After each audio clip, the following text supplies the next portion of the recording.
Sanibonani guys, igama Nqobile nginiphathela amazwibela asibongele ndadlamini angamhla ka-14 August. Ukwenze okuhle guys, namanje usakhihla esikanandi, ubekade phethe isithombe sescan sengane yakhe, ekhala, ekhuleka, esho ukuthi inkosi yimina ukwenza lo. Ngiyindoda ephukile kakhulu emoyeni, uyasho ukuthi ngumoni, kodwa-ke bekungani ukuthi ungamane ujezise mina kunokuthi ujezise ingane yami, indodana yami ngenacala. Awu kodwa ngomntanami, ngiyaxolisa kakhulu. Ukusho konke nje lokhu iy'nyembezi ziyehla zedidelana, ubambe ikhanda, akazi nanokuthi enze njani, uyabamba uyadedela mntana abantu. Oh, kodwa ngoNomalanga. Hhayi-ke akagcinanga-ke lapho, uhambile wenza ne-breakfast-ke, ekhuphukisela uNomalanga phela-ke, emyisa lapha e-upstairs, umnikeza phela i-breakfast.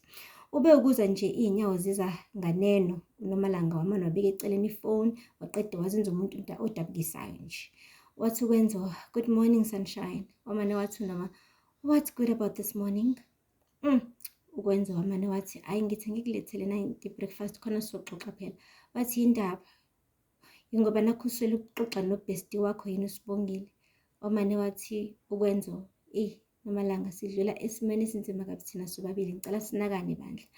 Kumele sitshele abazali. Wathi noma, no, akho bazali sibatshelayo la, ngifuni ukwazi umuntu ngale ndaba, ngisafuna ukuyiprocessa kahle ngingedwa. Wathi ukwenza, cha, kubalulekile phela ngesimane sibe nomngcwabo singabazisanga abazali, kumele sibatshele. Zabuya ingqondo kuNomalanga ukuthi lento bengathi ijoke bese ayiqala benogcina, kodwa manje i-serious ngampela, ngoba nakho nomndeni manje sekumele ube involved big time. Okunye-ke guys, uNomalanga akafikanga nengane ngqo laphaya e-penthouse, ufike nomlotha. Uqamba amanga kwenza wathi ingane bayishisile esibhedlela. Umane nje waphenika emva kokuthi eze ukuthi ingane ayisekho, wathi abayishise. Lokho phela kukwenze noma ukusho ngoba nakho efuna phela ukwenza angabe seyayibuka le ngane ebona ukuthi ayifani naye, noma mhlampe-ke bethi akwenziwa ama-DNA test, shuthi ubalekela konke lokho. Wathi-ke akuze umlotha, hhayi ingane yangampela. Izwa nje, ngikwazi ukukhohlwa kalungaka. La mantombazane womabili impela ngambulala umuntu. Ngapha-ke uPhetheni nawe usenkingeni, phela ugcine ehwaphuluzana nendodana kaNomfundo. uNomfundo ufike neyicapha laphaya koDlamini, wathi Phetheni uphi lo mthakathi? Abazwakabo-ke oThulisile noNeli bamzamile ukumvimba uNomfundo. Bathi hayi bona uMfundo yehlisa umoya, wathi ngifuna uPhetheni, ningangivimbi, ningangibambi. Waqhamuka uPhetheni neglasi yakhe yewayini, wathi nonsense, wenze njani lana?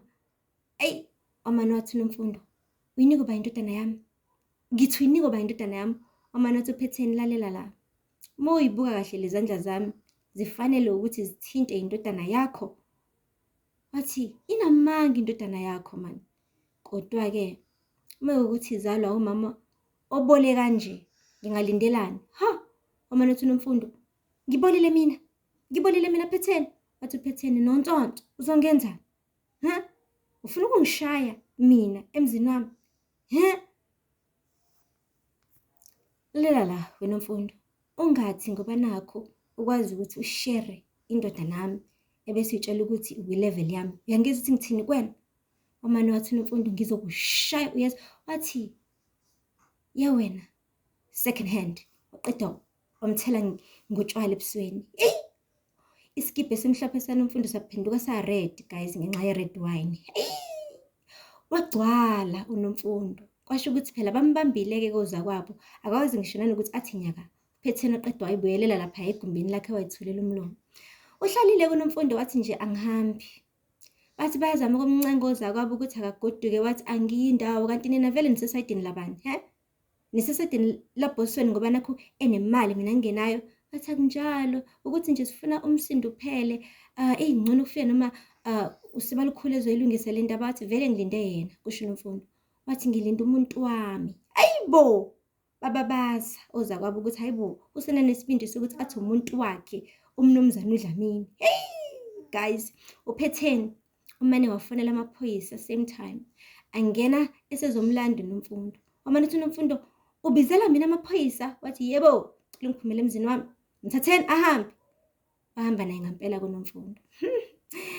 Cabanga-ke guys, ngoba emva kwemizuzwana nje uphetheni ufonile phela ejele efuna ukuyobuza ukuthi ngabe unomfundo usasendlini ebandaweni laphaya ejele usaqhuqudwa amakhaza yini noma cha, ngoba phela lokho bekuzomjabulisa ngoba phela useyisitha sakhe manje unomfundo. Ube ukuzwa iphoyisa lithi cha, udedeliwe, kunomnumzane ofikile wazomkhulula. Hayi bo, wamane wabona ukuthi unjengaye phela loyo. Uqhubeke waphuza kakhulu kuphetheni. Hayi bandla, iglasi bisilandela enye, iglasi ilandela enye. Uthe ebuya nje unjengaye engena ekamereni wathi uphumaphi? Wathi njengaye ngiphuma ukuyolanda umama wendodana yami. Wathi ho, wow, kusho uphetheni. Wathi usumbiza ngisho na kanjalo, ubalekile bokwena. Mina angibalekile kuwena njengaye. Lo muntu ufike la emzini wami ezongidelela. Wena ukhetha ukuthi uhambe uyomkhipha. Wathi bengenzeli yena, bengenzela indodana yami. Kusho bani unjengaye. Wathi ibaluleke ngani indodana yakho kunami? Wathi ingane, wena umdala. Wema guys, wamana wathi uphetheni, I'm your wife. Wathi yes, you are my wife impela, kodwa naye uyindodana yami. Wathi unjengaye, wena ukube bekuwena lo buzowenze njani? Wathi uphetheni, mina bengizothembeka, bengizoba neqiniso kuwena. Ukube bekuyimina ngaba sikho la namhlanje. Wathi njengaye, kodwa sesila, angithi sesila manje, kumele kwenziwe njani? Wathi ufuna mina ngivume ngamukele yonke into. Ungiprioritize nini? Wathi njengaye, kuyaprioritize. Wathi prove it ke, khetha mina. Bashiye bonke laba abanye ukhethe mina. Wamane njengaye wafuna ukuphuma endlini. Wathi ngikhuluma nawe, wambamba wamgxavuna njengaye. Waqeda umnikeza ibhakele ezimbili ezintathu esiswini. Cabanga uphetheni eshawo njengaye.